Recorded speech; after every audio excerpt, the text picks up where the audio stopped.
पन्ना प्रमुख हैं जो दिन भर कोई काम नहीं करते हैं। वो 5 किलो अनाज से लेके 10 टाइप की योजनाओं का खाना खा रहे हैं।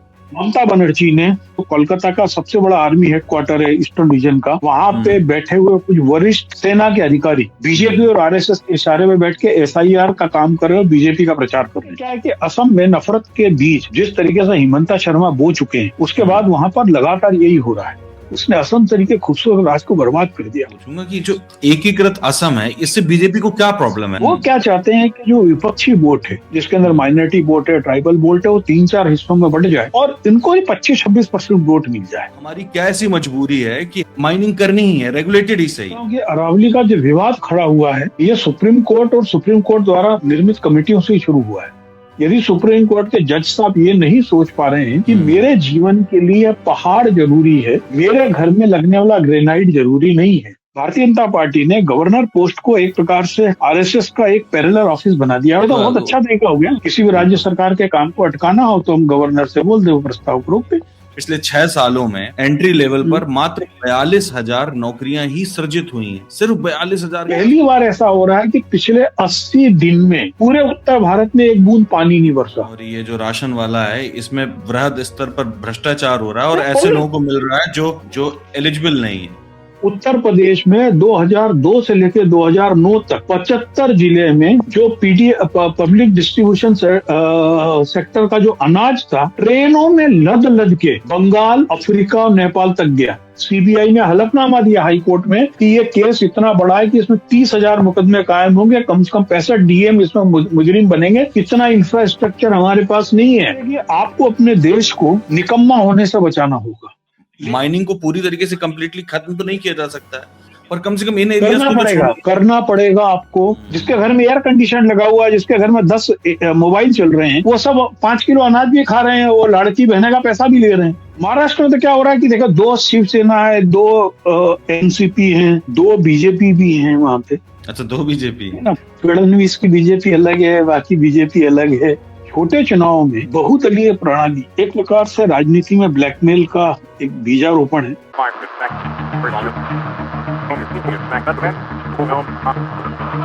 सलाम, नमस्कार, मैं हूं लाल पाठक और आप देख रहे हैं द लखनऊ पोस्ट आज का अखबार। इस कार्यक्रम में मेरे साथ मेरे मेहमान हैं indiaclimatechange.com के फाउंडर पंकज चतुर्वेदी जी। ये पंकज जी, महाराष्ट्र में क्या चल रहा है? महाराष्ट्र की पॉलिटिक्स में क्या चल रहा है? मतलब वहां बहुत शीशा लेदर मची हुई है, कुछ समझाइए इसको। अरे महाराष्ट्र में तो क्या हो रहा है कि देखो, 2 शिवसेना है, 2 एनसीपी हैं, 2 बीजेपी भी हैं वहां पे। अच्छा, 2 बीजेपी है ना। फडणवीस की बीजेपी अलग है, बाकी बीजेपी अलग है, और कांग्रेस भी है।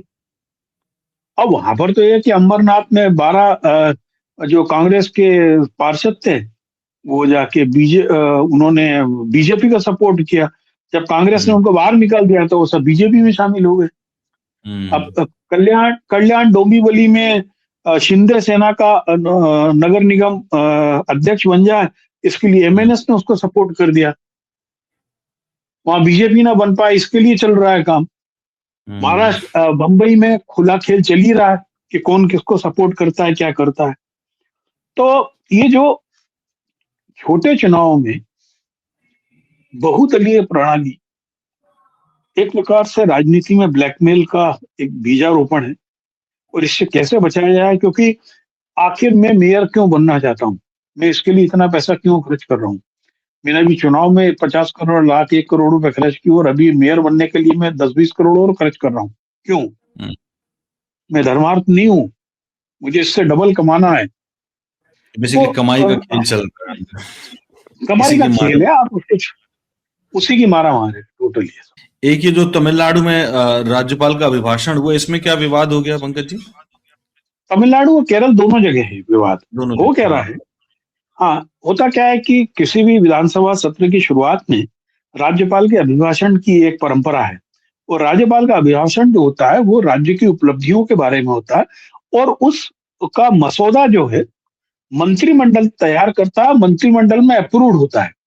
जब मंत्रिमंडल में अप्रूव्ड हो जाता है तो राज्यपाल को भेजा जाता है, राज्यपाल उस अभिभाषण का पाठ करते हैं। लेकिन दोनों राज्यों में हुआ ये कि दोनों गवर्नर ने अपने तरीके से अपनी बातें जोड़ दी, और उसको लेकर वहां पर हंगामे चल रहे हैं, विवाद चल रहे हैं। इवन तमिलनाडु असेंबली तो एक प्रस्ताव पारित कर रही है कि हर सत्र के पहले राज्यपाल के अभिभाषण की जो जो ये परंपरा चल रही है, ये गैर जरूरी है, इसका कोई मायने नहीं है, इसको हटा दिया जाए। वो कह रहा है कि भारतीय जनता पार्टी ने गवर्नर पोस्ट को एक प्रकार से आरएसएस का एक पैरेलल ऑफिस बना दिया, और हर राज्य में आरिफ मोहम्मद खान जब तक केरल में रहे वो यही करते रहे। हर राज्य में यही होता रहता है कि गवर्नर से टकराव, यदि वहां पे बीजेपी की सरकार नहीं है तो टकराव होते रहते हैं। और सुप्रीम कोर्ट में आप देखिए ना, केस चल रहा है कि अनंत काल तक आप विधानसभा से पास प्रस्तावों पे दस्तखत ही नहीं करने, और उससे भी फ्रैक्चर्ड मैंडेट है कि चूंकि संविधान में इस प्रकार की कुछ लिखी नहीं हुई कि इसका कितना काल होना चाहिए। तो ये तो बहुत अच्छा तरीका हो गया कि किसी भी राज्य सरकार के काम को अटकाना हो तो हम गवर्नर से बोल दे, वो प्रस्ताव को रोक दे, और अनंत काल के लिए रोक लिया उसने, जिसका कोई अंत नहीं है। एक तरीके से आप उस राज्य की जो पूरी शासन व्यवस्था है उसको बाधित कर देना चाहते हैं, उसको ब्लॉक कर देना चाहते हैं। अब देखिए ना, बंगाल का एक केस मैं आपको बता दूं अभी लेटेस्ट, जिसकी चर्चा नहीं कर रहा है बड़े अखबार कोई भी।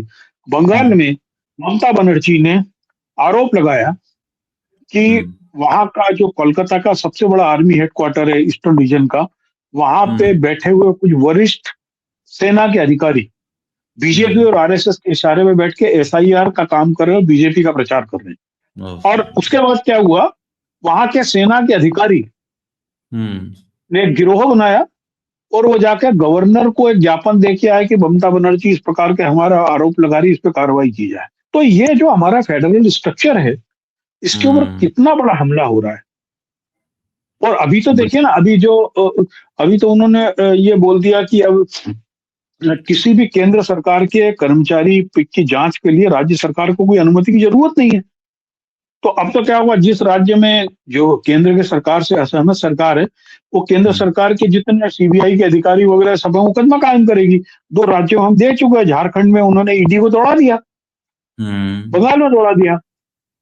तो यदि हम इस प्रकार के लोकतंत्र का गठन करेंगे जिसमें राज्य और केंद्रों में सौहार्द संबंध ना हो, एक दूसरे में अविश्वास हो, तो गवर्नर उसका लीड करे, गवर्नर को लीड करवा रहे, इसका कोई मतलब ही नहीं था। और यही डर था शुरुआत में, संविधान सभा में भी आपने देखा ही होगा, शुरुआत में संविधान निर्माताओं को यही डर था और यही इन्होंने कर दिया, जबकि राज्यपाल को बिल्कुल साइडलाइन रखा गया था। एक चीज और इन चीजों पर मतलब बेवजह हस्तक्षेप कर रहे हैं, जबकि केंद्र सरकार को जिस पर ध्यान देना चाहिए था वो थी नौकरियां। जबकि प्रधानमंत्री जब आए थे शुरुआत में 2 करोड़ नौकरियों की बात कर रहे हैं, पर एक रिपोर्ट में देख रहा हूं जिसमें कह रहे हैं कि पिछले 6 सालों में एंट्री लेवल पर मात्र 42,000 नौकरियां ही सृजित हुई हैं, सिर्फ 42,000 के आसपास नौकरियां। ये एंट्री लेवल का क्या मतलब है, जरा दर्शकों के लिए बताइए सर। एंट्री लेवल का मतलब है कि जो प्रारंभिक जो जिनके ऊपर जो कोई भी राज्य या केंद्र सरकार की जो शुरुआती होती है, जो असिस्टेंट लेवल से जो शुरुआत होती है, वही आगे जाकर उसमें तो बहुत बड़ी संख्या में लोग प्रमोट होते हैं, उसमें नौकरियां ही सृजित नहीं हो रही। आप डिपार्टमेंट से देखें ना, पोस्ट के पोस्ट खाली, और हर डिपार्टमेंट कंसल्टेंट और कंटिजेंसी स्टाफ से चल रहा है, राज्यों में भी और केंद्र में भी। 6 साल में कुल 42,000 बहुत कम है, बहुत कम। लेकिन हमें इसकी चिंता नहीं है ना, फिर मैं वापिस आऊंगा, क्योंकि 80 करोड़ लाडली बहना और विधवा पेंशन, बुढ़ापा पेंशन आ रही है घर में।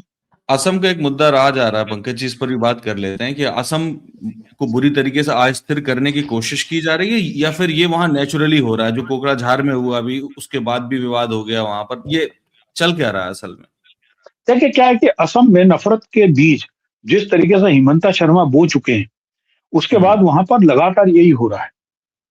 ये जो अभी एक 20 दिन पहले ही अभी जो ये कार्बी आंगलोंग वाला जो ऑटोनोमस इलाका है, वहां पे झगड़ा हुआ था, 15 दिन चला था, 400 450 घर जल गए थे।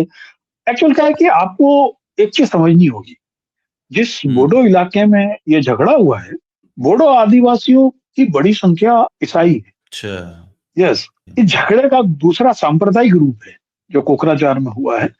असम को अलग अलग तरीके से असमिया, गैर असमिया, ट्राइबल्स, नॉन ट्राइबल्स, मियां मुसलमान, बंगाली मुसलमान, असमिया मुसलमान, इसमें बांट के हिमंता शर्मा ने जिस तरीके की नफरत और टकराव के बीज बो दिए, उसने असम तरीके खूबसूरत राज को बर्बाद कर दिया। मैं असम के उस कोने में नलबारी तक गया हूँ।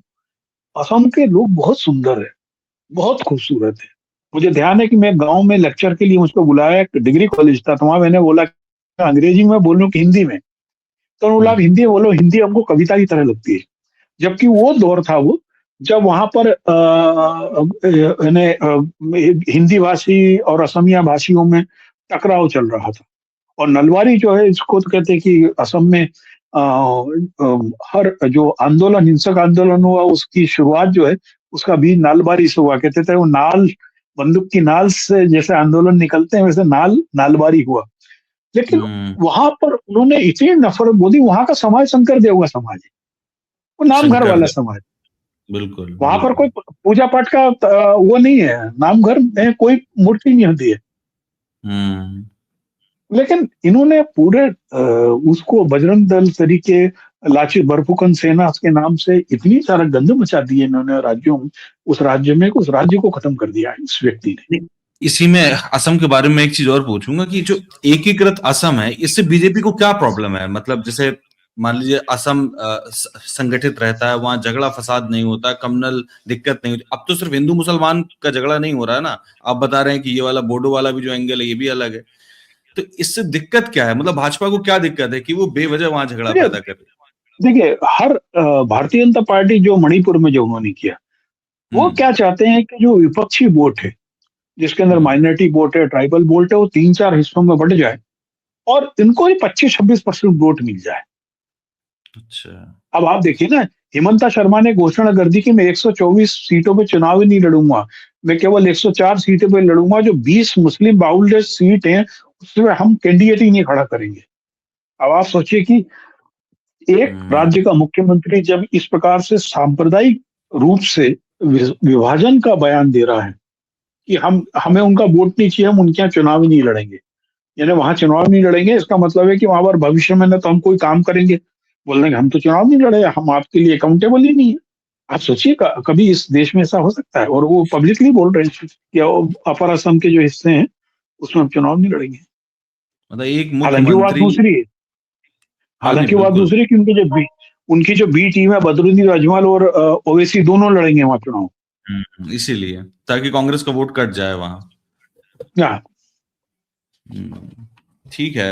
ये बड़ी अजीब बात है कि एक मुख्यमंत्री को पूरे प्रदेश को बर्बाद करने दिया जा रहा है, वो भी एक ऐसा आदमी जो संवैधानिक, जिसका मैंडेट यही है कि उसको ये सब नहीं करना चाहिए।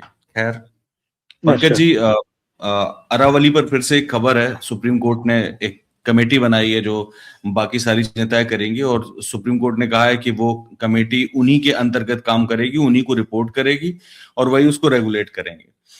जो एक चीज मुझे बड़ी आखिरी उसमें रिपोर्ट के बारे में, कि उन्होंने कहा कि माइनिंग जरूर होगी लेकिन रेगुलेटेड माइनिंग होगी, अगर संभव हुआ तो उसमें रेगुलेटेड माइनिंग करेंगे। आप चूंकि एनवायरमेंट मामलों को भी ठीक से समझते हैं, मैं ये नहीं समझ पा रहा हूं कि दुनिया का one of the most sensitive और ओल्डेस्ट माउंटेन सिस्टम है ये। मतलब हमारी क्या ऐसी मजबूरी है कि हमें उसमें माइनिंग करनी ही है, रेगुलेटेड ही सही।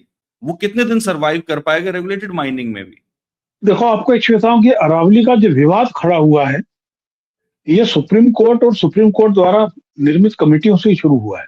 जब 20 नवंबर का ऑर्डर आया था, उसके हम्म 2 दिन पहले 18 नवंबर को अपनी सुनवाई के दौरान सुप्रीम कोर्ट के जजेस ने बोला कि हम्म पूरी अरावली अवैध रूप से खनन की शिकार है, और वहां पर हम्म 50,000 रुपए महीना देके लोग 1 महीने तक अवैध खनन करते हैं। ये बहुत सारी बड़ी चीज है। उस समय बहुत सारे आंकड़े पेश किए गए कि अशोक गहलोत की सरकार में कितने मुकदमे कायम हुए थे अवैध खनन के, और अभी कब हुए थे।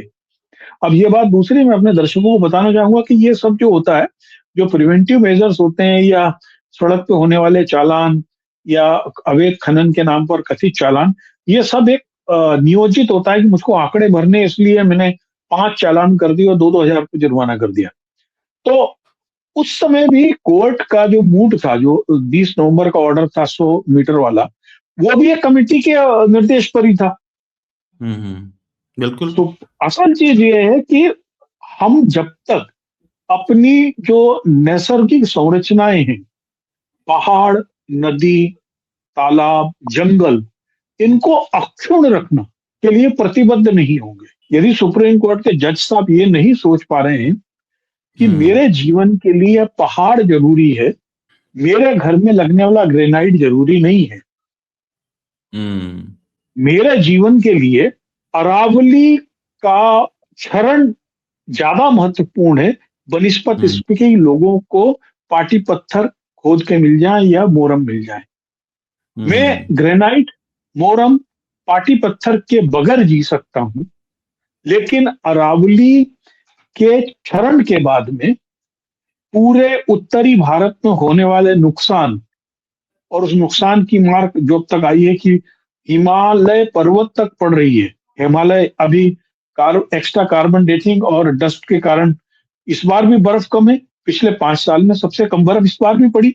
आज के आप अमर उजाला में मेरा एक लेख देखेंगे, मैंने लिखा कि पहली बार ऐसा हो रहा है कि पिछले 80 दिन में हम्म पूरे उत्तर भारत में एक बूंद पानी नहीं बरसा, माघ पूरा निकल गया। आप समझ बिल्कुल। रहे हैं हम लोग किस भयावह स्थिति में। और हम्म अरावली पर्वत जो बरसात कराने के लिए एक महत्वपूर्ण भूमिका अदा करता है, जो बिल्कुल। बहुत सारी सरिताएं और नदियों का आश्रय स्थल है। हम्म हमको जब तक आपका कमिटमेंट ये नहीं होगा कि 1, 2, 10 इंसान, 1000, 2000 करोड़ का धन, उसका भले ही नुकसान हो जाए, लेकिन मैं नदी को नुकसान नहीं होने दूंगा, मैं तालाब को नुकसान नहीं होने दूंगा, मैं पहाड़ को नुकसान नहीं होने दूंगा, मैं जंगल को नुकसान नहीं होने दूंगा।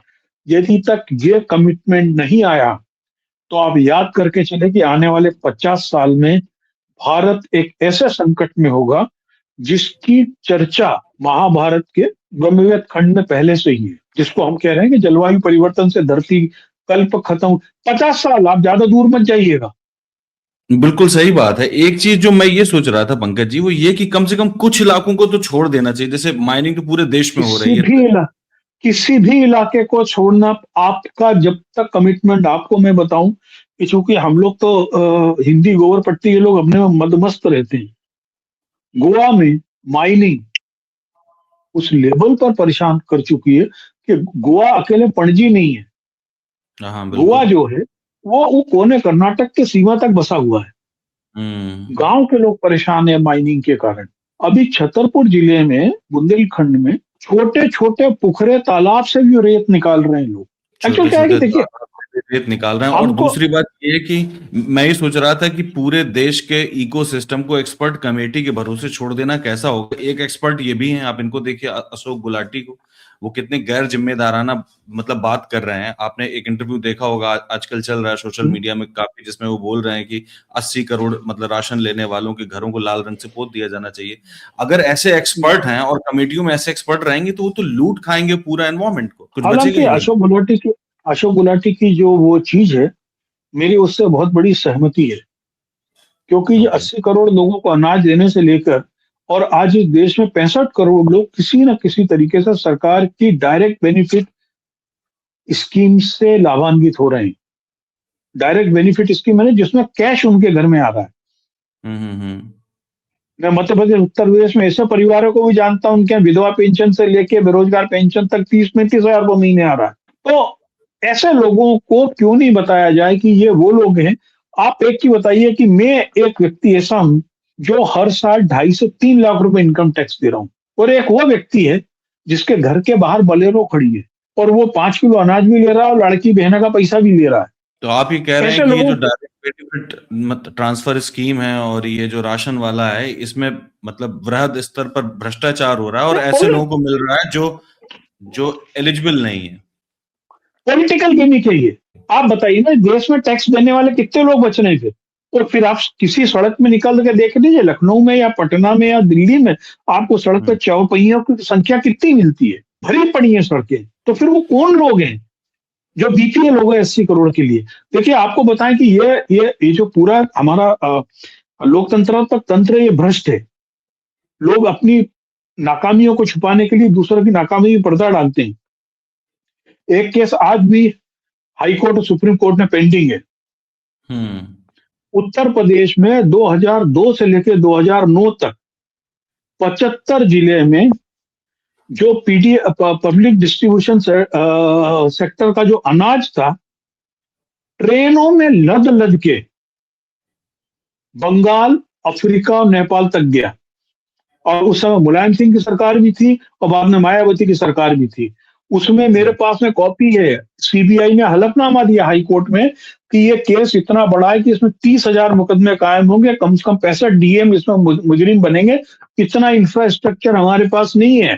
फिर मुलायम सिंह को भी बचाते रहे, जो भैया राजा जो कहलाते हैं हर दल में चल जाते हैं, कहा जाता है कि उनके पास उसका सबसे बड़ा हिसाब किताब था। अच्छा। कोई भी राज्य आप देख लीजिए ना कि वित्तीय जननी योजना, अस्पताल योजना, कौन सा ऐसा राज्य है जिसमें हर साल लाखों करोड़ रुपए के फर्जी बिल के सामना नहीं आ रहा है। पर पंकज जी, एक मुझे एक अभी चीज हम लोगों ने बताइए तो। पिछले जी। प्रोग्राम में ही चर्चा की थी, वो जो युवाओं की ट्रेनिंग वाला जो कौशल विकास था। की थी। तो जब तक हम देखिए, बहुत स्पष्ट है कि आपको अपने देश को निकम्मा होने से बचाना होगा, लेकिन लोगों को, जो लोग जरूरतमंद है, उनकी अच्छी शिक्षा, अच्छे रोजगार, भोजन की गारंटी होना चाहिए। वही कह रहा इसमें हूँ कहीं कि कोई मतलब शक नहीं वेलफेयर स्कीम्स की आवश्यकता तो है ही ना, बस ये है कि टारगेटेड वेलफेयर आवश्यक स्कीम्स की आवश्यकता। आवश्यक देखिए, आप आप 5 किलो अनाज ले रहे हैं, जिस दिन आपके हम्म, घर के बाहर लाल लाइन पोत दी जाएगी ना, तो आपको या तो शर्म आएगी या पास पड़ोस वाले जान जाएंगे, यार ये तो बीपीएल बना घूम रहा है। क्योंकि आज हम्म, समस्या क्या है कि वो जो पन्ना प्रमुख हैं, जो दिन भर कोई काम नहीं करते हैं, वो 5 किलो हम्म, अनाज से लेके 10 टाइप की योजनाओं का खाना खा रहे हैं। अभी महाराष्ट्र में नगर निगम चुनाव के एक दिन पहले लाड़की बहना के 1500-1500 रुपए ट्रांसफर हुए। यही बिहार में हुआ, यही मध्य प्रदेश में हुआ, और बाद में जब जांच होती मालूम पड़ता है कि उसके अंदर 10%, 20% लोग एलिजिबल ही नहीं थे। लेकिन आपने तो वोट ले लिया पहले, और फिर 1500 रुपए या 2000 रुपए वापस लेने के लिए आप अपना कितना इंफ्रास्ट्रक्चर मशीन खराब कर रहे हो। सही बात है, बिल्कुल। क्योंकि देखिए, आपने। जो जन कल्याण की योजना है, जन हम्म, कल्याण की योजनाओं का उद्देश्य होना चाहिए कि हम एक ऐसे समाज को तैयार करें जो कमजोर है उसको सशक्त बनाए, हम्म, लेकिन उसको परवश नहीं बना दे कि आप मेरा बदौलत ही बैठे रहो। ये बिल्कुल। वेलफेयर स्कीम का मतलब ही यही था। वेलफेयर स्कीम लाई इसीलिए गई थी क्योंकि अगर जिनको आवश्यकता है उनको चीजें मिल जाएं, लेकिन अगर इनएलिजिबल लोग भी पा रहे हैं तो उससे निश्चित रूप से नुकसान ही होगा। मैं उस मामले में बस यही कह रहा था, अरावली मामले में पंकज जी, कि कम से कम कुछ क्षेत्र ऐसे हैं जो जो बिल्कुल वेल नोन है, जैसे अरावली हो गया, हिमालय हो गया, वेस्टर्न घाट हो गया, ईस्टर्न रीजन हो गया, नीलगिरी वाला एरिया हो गया। ये कुछ ऐसे एरिया जो इकोलॉजिकली बहुत ज्यादा सेंसिटिव है। कंप्लीटली माइनिंग को पूरी तरीके से कंप्लीटली खत्म तो नहीं किया जा सकता है, पर कम से कम इन एरियाज करना को तो पड़ेगा, छोड़। करना पड़ेगा आपको। आप हर इलाका सेंसिटिव हुआ। अभी 8 दिन पहले हिंदुस्तान के एडिट पेज में मेरा एक लेख था, वो विंध्य पे था। हम जिसको सोच रहे हैं कि वो तो है क्या, वो भी उतना ही सेंसिटिव है। जिस जगह से नदी निकल रही है, जिस जगह से सभ्यता निकल रही है, आप सोचिए, उत्तराखंड में पिछले 6 साल में बाघ, गुलदार, भालू के हमले में कितने लोग मर गए, क्यों मर गए? आप कभी सोच नहीं सकते। हुआ ये कि जो ये लार्ज स्केल पर इंफ्रास्ट्रक्चर कंस्ट्रक्शन वहां पर शुरू हुआ, तो जो नेचुरल बनी हुई गुफाएं थी जिनमें जानवर रहते थे, वो गुफाएं टूट गई। एक चीज। दूसरा, ठंड के दिनों में भालू सरी के जानवरों का जो हर्बनाइजेशन पीरियड होता था, जिसमें लंबी नींद सोते थे, लगातार कंस्ट्रक्शन की मशीनरीज और वाहनों के कारण वो सो नहीं पा रहे। तीसरा, जंगल सकड़ गए तो जानवर बस्ती में आ रहा है। आप ये सोचिए कि हम को इन सब चीजों को क्यों नहीं रोकना होगा। देखिए, बहुत स्पष्ट आपको बताऊं, जो मेरा सोच है, हमने पक्का मकान एक विकास का मानक बना लिया। मैं जब बचपन में था, हमारी टेक्स्ट बुक में पढ़ाया जाता था कि असम सरी के राज्य जो भूकंप बाहुल्य हैं, वहां पर पक्के मकान और पक्की छत नहीं बनाई जाती है, ताकि भूकंप आने पे लोगों को नुकसान ना हो। लेकिन आज जितने हाईली सेंसिटिव सेस्मिक जोन्स हैं, उन सब में इस चीज का कोई बंधन नहीं है। हमें कच्चा मकान, हमने एक यूटोपिया बनाया, हमने एक कथित विकास का एक मॉडल बनाया। कच्चा मकान गरीब है, पक्का मकान अमीर है। आप किसी ट्रेन के रास्ते से निकल के देखो, दिल्ली में घुसो चाहे कानपुर में घुसो, जब आप घुसेंगे ना, तो आपको ईंट वाले अधबने मकानों की लाखों की श्रृंखला दिखेगी, जिसमें प्लास्टर नहीं है, क्योंकि हमने विकास का मानक बना लिया। हम ईंट खोदेंगे, ईंट के लिए मट्टी खोदेंगे, फिर अधिक सीमेंट के लिए, क्योंकि असल चीज क्या है, सरकारी आंकड़े चलते हैं जीडीपी पे। जीडीपी का है कि सीमेंट का खर्चा बढ़ा दिया, लोहे का खर्चा बढ़ा दिया, ट्रांसपोर्टेशन का खर्चा बढ़ा दिया, इससे आपकी जीडीपी बढ़ रही है, इससे बड़े लोगों को फायदा हो रहा है। तो हमने विकास का मानक बदल दिया। क्या एक जो कच्ची झोपड़ी थी, जिसको हम्म ट्रॉपिकल इंडिया में हम्म समशीतोष्ण कहा जाता था कि हर माहौल परिवेश में उसमें पानी ना आए, उसके लिए तो हम अच्छा प्रयोग कर सकते थे। हम्म लेकिन उसको गोबर के लेप के बनाने की जगह सीमेंट के लेप से बनाने के लिए कौन लोग हैं? अच्छा ये आप कभी असम में जाकर देखिए, असम के हम्म गांव में हम्म इतनी नीट एंड क्लीन होगा। नॉर्थ ईस्ट का कोई भी गांव आप जाके देखिए, कोई अतिक्रमण नहीं होगा, नीट एंड क्लीन। बांस की बाड़ी से ही उनके स्ट्रक्चर बने हुए हैं। हर घर के बाहर एक पुखरी होती है, छोटी सी पुखरी। आपको चाय पिलानी होगी, वो भगोनी डालेगा, उसमें से पानी निकाल देगा, उसमें 4 मछली भी पकड़ के खा लेगा। कच्चा मकान है। बिल्कुल बिल्कुल। वैसे मतलब ये अपने कार्यक्रम का ये उद्देश्य नहीं कि हम लोग इतना विस्तार से इस पर बात करें, पर फिर भी चूंकि आपने ये बात छेड़ दी है, मैं ये बात पूछूंगा आपसे कि जब हम सस्टेनेबल डेवलपमेंट की बात करते हैं, जो कि ग्लोबली मतलब एक्सेप्टेड फिनोमेना है, मुझे आप ये बताइए कि हम आयरन ओर कहाँ से लाएंगे? अगर हम पूरी तरीके से माइनिंग खत्म कर देंगे, हम कोयला कहाँ से लाएंगे? हम एनर्जी सिक्योरिटी कैसे पैदा करेंगे? क्या सोलर के भरोसे? सोलर के अपने नुकसान है, एक नहीं 20 नुकसान है सोलर के अलग। उसके लिए सिलिकॉन कहाँ से लाएंगे? उसके लिए चांदी कहाँ से लाएंगे? तमाम चीजें हैं। मतलब हम अगर पूरी तरीके से खत्म कर देंगे तो फिर आप ये बताइए। अच्छा, ये तो बात समझ में आती है कि गांव में घर नहीं बनेंगे, चलिए ठीक है, वहां कच्चे घर बन गए। नॉर्थ ईस्ट नहीं है ना, सिर्फ मैदानी इलाके भी हैं। आप ये बताइए कि इंफ्रास्ट्रक्चर डेवलपमेंट कैसे होगा? दो चीज आप जान लीजिए, आप इंफ्रास्ट्रक्चर डेवलपमेंट करिए, विकसित बनिए, और धरती को पहले खत्म कर दीजिए। इसीलिए तो सस्टेनेबल डेवलपमेंट की बात है ना पंकज जी। नहीं, ये देखिए, दो चीज याद से रही। सस्टेनेबल डेवलपमेंट या विकास या समेकित विकास, ये एक नई भ्रमात्मक परिभाषा है जो पिछले 50 साल में गठित की गई है। इस देश में विकास नाम की कोई चीज नहीं होती थी, हम उन्नति करते थे। सर्वे भवन्तु सुखिनः सर्वे सन्तु निरामय। सभी का भला हो, सभी साथ में उन्नति करें। विकास जो है, अडानी के पैसे और कुणाल पाठक के पैसे का औसत जोड़ के बताएगा, देखो प्रति व्यक्ति आय इतनी हो रही है। क्या इसके पहले लोहा नहीं इस्तेमाल? लोहा कितने साल से खोज हो चुकी है। लोहा हो गया 1000 बीसी के आसपास लोहे की खोज हुई थी। ठीक आज है से ना, ठीक है 3000 ना। साल हो गए। लेकिन तो तब भी हो इंडस्ट्रियलाइजेशन रही। के बाद पूरी दुनिया में देखिए, इंडस्ट्रियलाइजेशन के बाद ही तो इंडिया आई। कोई मैं अपनी जरूरतें कम करने को तो तैयार हूं नहीं। आपके पास में आने वाले 100 ईमेल में से केवल 2 ईमेल आपके काम के, 98 प्रमोशनल ईमेल हैं। उस हम्म ईमेल को लिखने और उसको डिलीट करने में आप 2 सिगरेट पीने के बराबर कार्बन का उत्सर्जन कर देते हैं। जो आपने हाथ हाथ में मोबाइल बांट दिए हैं, जो लोग दिन भर बैठ के 35-40 करोड़ लोग दिन भर जो ट्विटर पे आपको माँ बहन की गाली देते हैं, हम्म वो अकेले 2.5 GB डेटा नहीं कर रहे हैं। बिल्कुल, उसका कार्बन फुटप्रिंट है। ये जो बात आपकी जो बिल्कुल सही है। जो जो पानी, जो हम्म हम खुश हो रहे हैं कि हमारा पंजाब से देखो ईरान में चावल जा रहा है, इराक में आ रहा है, हमारा वो हो रहा है। हम केवल चावल की कीमत दे रहे हैं, हम उसके साथ जा रहे पानी की कीमत नहीं दे रहे हैं। आपको मालूम है, चाइना ने इसीलिए कॉफी, चावल और कॉटन ऐसी चीजों का खेत में उगाना बंद कर दिया। वो बाहर से मंगा लेते हैं, कह रहे हमें पानी बचाना है। लेकिन हम क्या चाहते हैं कि मेरा घर में ग्रेनाइट लगे और हम बाहर भाषण दें। एक्सट्रीम नहीं जाना है। देखिए, सतत प्रक्रिया यह कहलाती है कि हम जितना प्रकृति को बना सकते हैं उतना ही उससे लें। आदान और प्रदान का सिस्टम क्या था कि हम जितना दे सकते हैं उतना लें। प्रकृति खुद भी निर्मित होती रहती है ना। फॉसिल्स जो ऐसा नहीं कि जो बन गए वही है।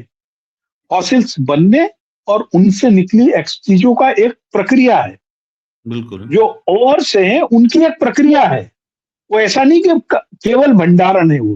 हम हम्म कहाँ पे करें, हम कैसे करें, हम अवैध भंडारण ना होने। मैं आपको एक चीज बताऊं, व्यक्तिगत अनुभव। हम्म हमारा जो नेटिव प्लेस है मध्य प्रदेश में, दतिया जिले में गांव कहलाता था उचाड़। दतिया महाराज मथुरा से 100 से अधिक चौबों को ये कह के लेके आए थे कि आप हमारे वहां चलो, गांव में हम आपको बसाएंगे, बिल्कुल मथुरा जैसे ही है। जैसे मथुरा में यमुना नदी बहती है, वैसे यहाँ पे काली सिंध बहती है। जैसे यहाँ पे कुंज गलियां है वैसे यहाँ है, जैसे वहां पर गोवर्धन पर्वत है वैसे ही एक हमारे यहाँ पर्वत है। और मैंने अपने बचपन में उस पत्थर के पहाड़ को देखा है, और पिछले 40 साल बाद वो जो पत्थर का पहाड़ था वो जमीन में घुस गया, और उसमें हर दिन मवेशी मरते हैं और इंसान भी मरते हैं। काली सिंध नदी में अभी एक लड़के की पिछले महीने डेथ हुई, 2 महीने पहले। वो मर्चेंट नेवी में काम करता था, अमेरिका से आया हुआ था, और उसकी जब डेथ का कारण मालूम पड़ा तो ये हुआ कि क्योंकि उसके अंदर एक्सेस रूप से सैंड माइनिंग हो रही थी, तो जो बीच बीच में अबुझ गड्ढे बन गए थे उसमें वो फंस गया। अदरवाइज वो अच्छा तैराक था। तो हम क्या उसके बगैर कितना जी सकते हैं, ये भी तो सोचना होगा ना। दिल्ली में अभी बात हो रही, दिल्ली में कल एक रिपोर्ट आई है कि दिल्ली में प्रदूषण का मुख्य कारण वाहन है। ये हम बात मैं पिछले 5 साल से लिख रहा हूँ।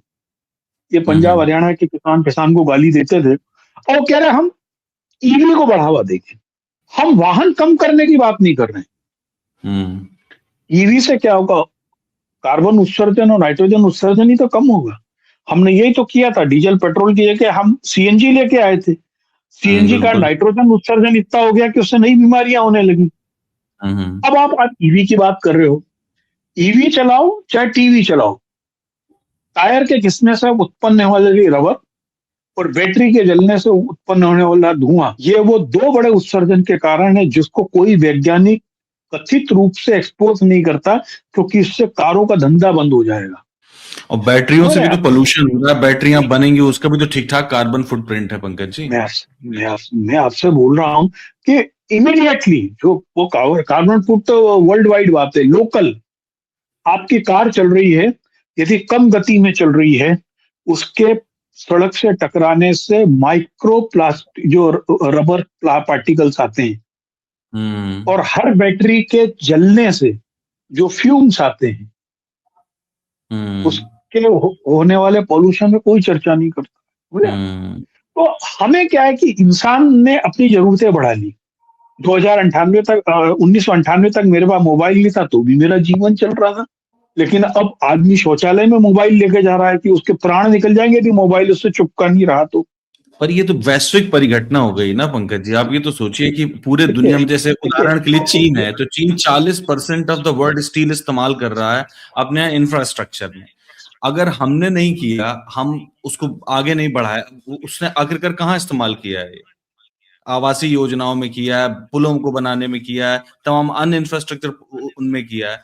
अगर हम नहीं करेंगे तो हम तो पीछे रह जाएंगे ना। चलिए हमने मोबाइल बंद कर दिया, आप पीछे रह जाओ, बहुत अच्छी बात है, लेकिन आप चीन की तरह बेईमान चीन से बड़े हो। चीन में बेईमानी नहीं है। हमारे तो 10 लाख रुपए की टंटिया भील की मूर्ति लगती है, उसके पैसे लोग खा जाते हैं, उसकी जगह 50,000 की मूर्ति लगा देते हैं। चीन में जो इंफ्रास्ट्रक्चर है वो ऐसा नहीं है। बिहार के पुलों की तरह जो एक साल में 17 गिर जाते हैं। हमारी नीयत क्या है? हम एक अच्छा समाज तैयार नहीं कर पा रहे हैं जो इस देश पे गर्व कर सके, जो इस देश के लिए सोच सके। हम एक नैतिक समाज को नहीं तैयार कर पा रहे हैं, हम एक अच्छे इंजीनियर को तैयार नहीं कर पा रहे हैं। और क्यों? क्योंकि अब 80 करोड़ लोग तो मुफ्त में खा रहे हैं। उनकी नैतिकता कहाँ है?